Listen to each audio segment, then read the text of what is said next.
continue learning a bit of bitachon each and every day. The piece for Erev Pesach. What greater way to prepare for the Leil HaEmunah, the night of Emunah, the night that we impart the Gadata Levincha, that we try our best to inculcate in each and every being of our families, the ultimate Emunah and Bitachon in the Kadosh Baruch Hu, by learning a little bit about Bitachon and Emunah.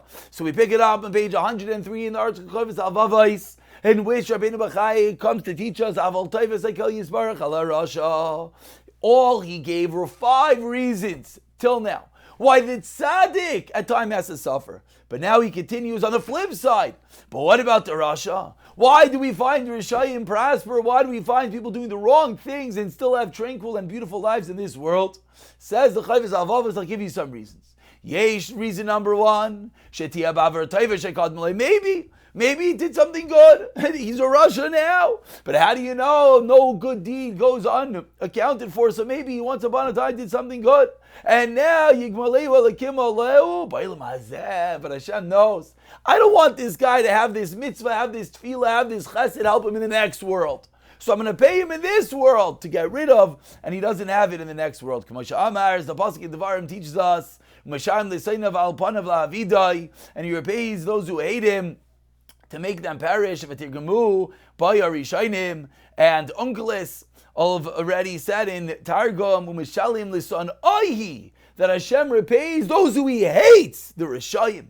Tavan, for the good that they do, Dinun Avdin, that they have done before HaKadosh Baruch Hu, in order to make them perish. So it's counterintuitive. This was similar that the that the tzaddik sometimes gets punished so that in the next world he has it good. The Rasha has it good, so in the next world he does not get any benefit even for the goodness that he did. And number 2, maybe the Rasha has money. It's a pikadon, it's a deposit. Until the Hashem gives him a ben tzaddik that should get that money. Now what's going to happen? The Rasha is going to have a good child. And that child is going to marry whom? The tzaddik's child. So the Rasha has it good in this world, has all this money. Why? It's just so that his son, his daughter, should take that money and utilize it for the right reason. As the Pasuk in Eov teaches us, Yachan v'tzadik Yilbash, he prepares the Rasha. But the tzaddik is the one that's Yilbash, he's the one that wears. V'amar. And similarly, he says the Pasuk in Kayelas, L'chayte nosan inyin. To the chayte, the one who does Averis, he's given the urge last life to gather in, v'lichnois, and to amass, losses. Why? All that goodness is not for the Rasha. It's so that the tzaddikim, so that the good people can get it from him. The Efsher. Reason number 3, that the wealth that he has is going to cause him death. It's not going to cause him harm. How much depression, how much lowliness do we find that people have after the wealth that they are given? As the Pasuk says, Oisher Shamor, he hoards his wealth. The owner to his misfortune. And number 4, you know why Hashem gives the Rasha money? He's being patient with him because he's going to do tshuva. He's got to do tshuva, and then the money will indeed be his. As we find from the king Menashe that Hashem waited and waited until he eventually did tshuva and then was able to utilize all that wealth. And number 5, sometimes the Rasha has all this money. Why? Because his father, his previous generations did something good. And therefore, the father was a good person, so it's fitting that the child should have the money, even though he's undeserving. As we found by Yehu ben Nimshi, ben Revi'im, says the Pasuk in Malachim Beis, Yeshvu l'cha al Kisei Yisrael, for 4 generations will sit upon the throne of Klal Yisrael on your sake. V'amar, even though the children weren't fitting, but the father was. V'amar, and says the Pasuk in Mishlei, Misalech b'tumay tzadik v'ashrei banav acharav. One who walks in the tumah, in the innocence, is a tzaddik. Fortunate are all his children. Famously, David HaMelech says, I was a nar, and I'm old now. And I never saw tzaddik ne'ezav ezar v'akish lachem.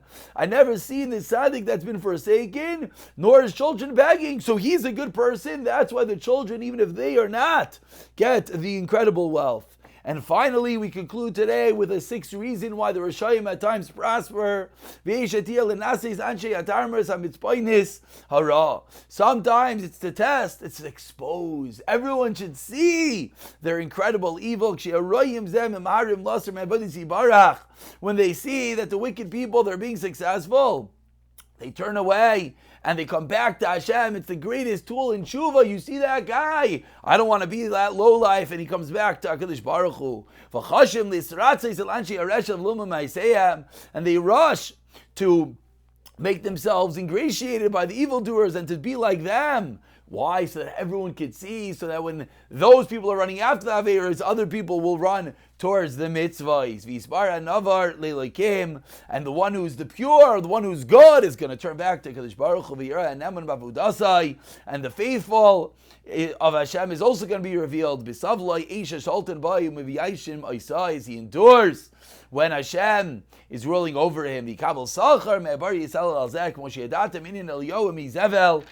the story of Eliyahu with the kings of his generation. So the others, the Rasha gets the wealth, so other people run after him with more riches, so that the tzaddik comes back to Kadosh Baruch Hu. 6 reasons why at times the Rasha will get good in this world, and we'll pick it up from here in the next year. B'siyata Dishmaya.